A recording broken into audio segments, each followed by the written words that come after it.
Buenas noches. En esta ocasión hablaremos de la Revolución del 20 de octubre de 1944, un evento relevante para Guatemala.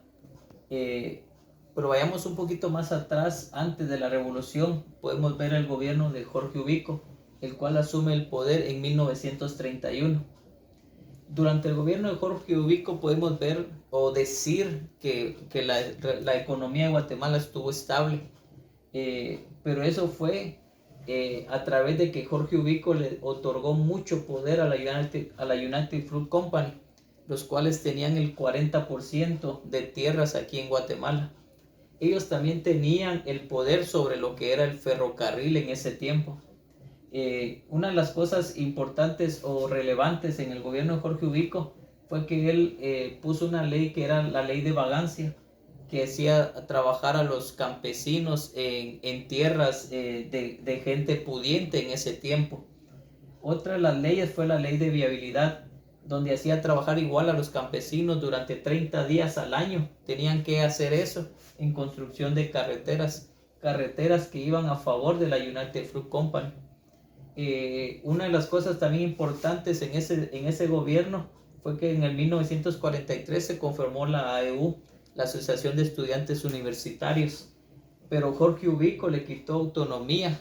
La universidad no tenía autonomía en ese tiempo, lo cual esto generó descontento en los estudiantes y ellos empezaron a presionar para que Jorge Ubico renunciara.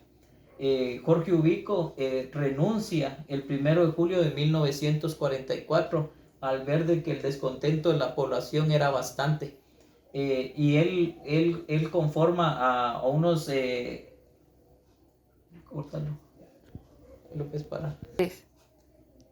Y asume el poder Poncebaide, el cual solo estuvo 108 días en el poder. Y esto le pasó porque él quiso seguir en la misma línea de Jorge Ubico. Él empezó a presionar a los campesinos, empezó a ser un dictador, y eso no le gustó a los estudiantes, a los mismos militares y a la población en general, lo cual se conformó varios frentes en contra de Jorge Baides, el cual fue derrocado el 20 de octubre de 1944, que es el tema principal de esta exposición. En ese triunfo de Guatemala se conformó un triunvirato, el cual estaba conformado por Jorge Torielo, Francisco Javier Arana y Jacobo Arbenz Guzmán. Ellos eran los que lideraban esos frentes para poder derrotar a Ponce Baides. Uno de los logros en los que yo me quiero enfocar es en el gobierno de Jacobo Arbenz Guzmán. En el gobierno de él, después de la revolución, hubieron varios logros. A él el Estados Unidos lo tachaba como un comunista, pero él no fue un comunista. Lo podemos ver y yo lo catalogo como un revolucionario. ¿Por qué? Porque él tenía una mente de revolucionario, en el sentido de querer revolucionar, por decirlo así, a Guatemala. Quería sacarlo de la pobreza. Y él, en la presidencia de él, hubieron varios logros, como la creación del Código de Trabajo. ¿Eso qué quería decir? Que los trabajadores ya tenían derechos. Apertura de la educación nacional sin discriminación. Ya toda la gente podía ir a estudiar, ya tenía derecho a la educación. Apertura de sindicatos para que la gente pudiera dar su opinión en los trabajos.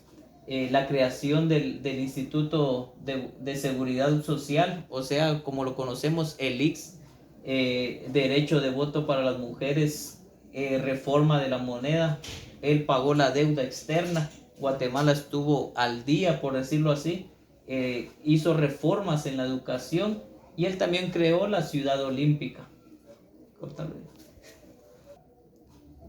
Para finalizar, podemos decir que también en el gobierno de Jacobo Arbenz, la Universidad de San Carlos retoma su autonomía. Se le da la autonomía a la universidad. Y otra de las cosas también, que fue anulado el decreto 1474. ¿Cuál era este decreto? Donde la gente era forzada a trabajar. O sea, ese decreto fue anulado y la gente ya no tenía que hacer trabajos forzados para el gobierno.